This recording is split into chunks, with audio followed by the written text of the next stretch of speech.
नमस्कार, दैनिक सवेरा टीवी देख रहे हैं आप। मैं हूं आपके साथ अजय शर्मा।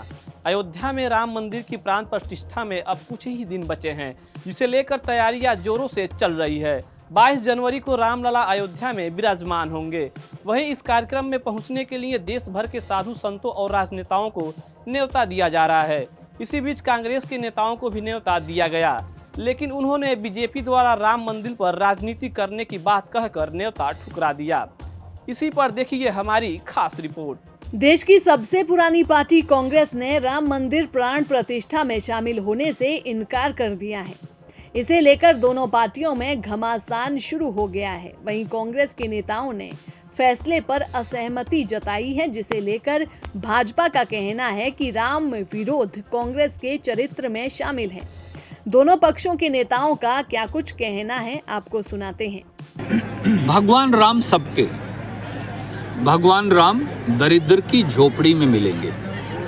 भगवान राम उस मजदूर की काया में मिलेंगे जिसके पेट और पीठ एक है। भगवान राम करुणा का नाम है। भगवान राम भाईचारा है। भगवान राम सनातन है। भगवान राम प्रेम है। भगवान राम कभी भी, भगवान राम जोड़ने की चीज़ है। भगवान राम कर्तव्य का बोध है। भगवान राम कुर्बानी है। भगवान राम मर्यादा है। भगवान राम वादे के मुताबिक 14 साल वनवास काटने का नाम है। इसलिए भगवान श्री राम का राजनीतिकरण नहीं हो सकता। भगवान श्री राम के मंदिर को आप आरएसएस बीजेपी का इवेंट नहीं बना सकते। हमने केवल इतना कहा है। भगवान श्री राम में, सिया राम में हमारी भी उतनी ही आस्था है जितनी किसी और व्यक्ति की है।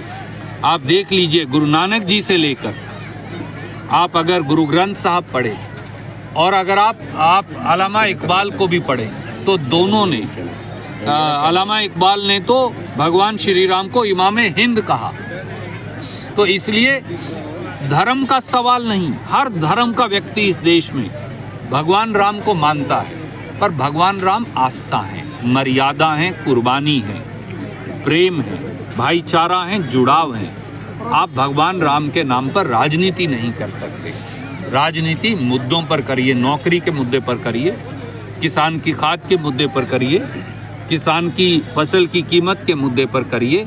दुर्भाग्य से भाजपा भगवान श्री राम को भी का राजनीतिकरण करने का कोशिश कर। घंटे लेट भी है, फिर भी स्वागत किया, जबरदस्त आ गया। बोलते हुए भी कहा हमारे भाई और साथी मियां सिंह रंगा जी और हमारी छोटी बहन प्रीति रंगा, ये इनका इलाके के अंदर पकड़, जमीनी जुड़ाव और प्रेम, जिसकी वजह से घंटों की देरी के बावजूद भी एक व्यक्ति, एक पक्षी भी यहाँ से हिला नहीं। देखिए, वो तो उनकी मर्जी है। कुछ लोगों का तो परमात्मा में विश्वास नहीं, कुछ कहेंगे परमात्मा होता ही नहीं है। तो ये तो अपनी अपनी धारणा है। मान लो मैं मानता हूँ कि परमात्मा है और मैं मानता हूँ कि भगवान राम जो है हमारे आदर्श हैं, मैं उसको परमात्मा मानता हूँ। तो किसी का मानना ना मानना उसका है, लेकिन जो गौरव की बात है, जिस पे गौरव करते हैं, अगर परमात्मा नहीं मानते वो अलग बात है, लेकिन वो महापुरुष है और जिसके पूरा देश जिनमें अपना आदर्श ढूंढता है, तो उसका सभी को सम्मान करना चाहिए। कांग्रेस ने जो रवैया अपनाया, उसका पूरा देश ही उसकी आलोचना कर रहा है। राम मंदिर के लिए हिंदुवादी संगठन कई वर्षों से लड़ाई लड़ते आ रहे हैं। हम आपको कारसेवकों की बलिदान से लेकर अब तक की कहानी इस रिपोर्ट में बताते हैं।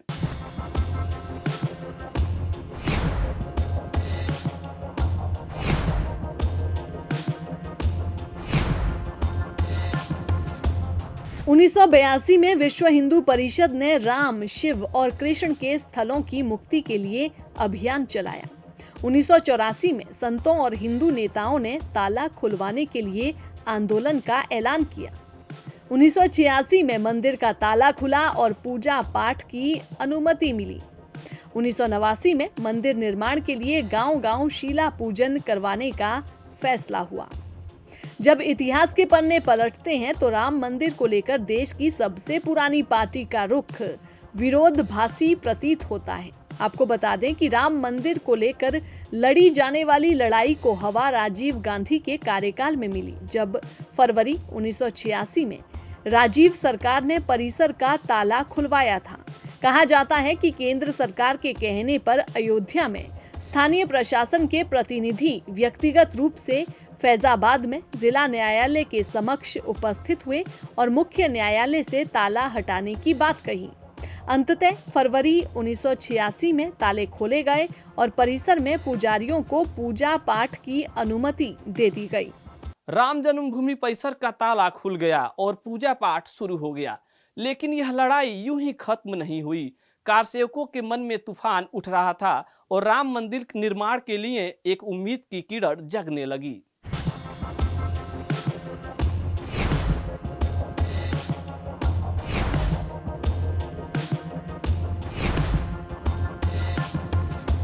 पंद्रह 1928 में बाबर के सूबेदार ने बाबरी मस्जिद बनवाया।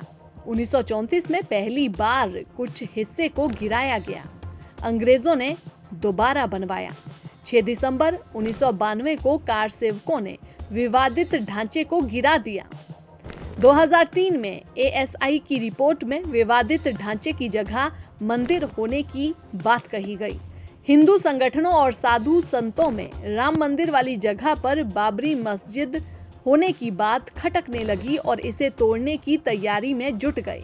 वहीं पहली बार 1934 में विवादित ढांचे को तोड़ा गया और उस समय अंग्रेज हमारे देश पर राज कर रहे थे। राम भक्तों ने ये पुण्य काम कर दिया, लेकिन कहते हैं ना, जिसकी लाठी उसकी भैंस।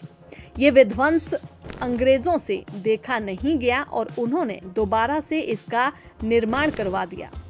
इससे राम भक्तों में घोर निराशा छा गई, लेकिन वे हिम्मत नहीं हारे और मौके की तलाश में जुटे रहे।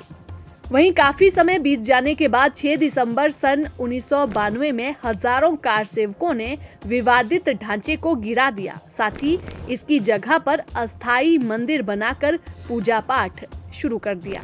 पार खुशी है,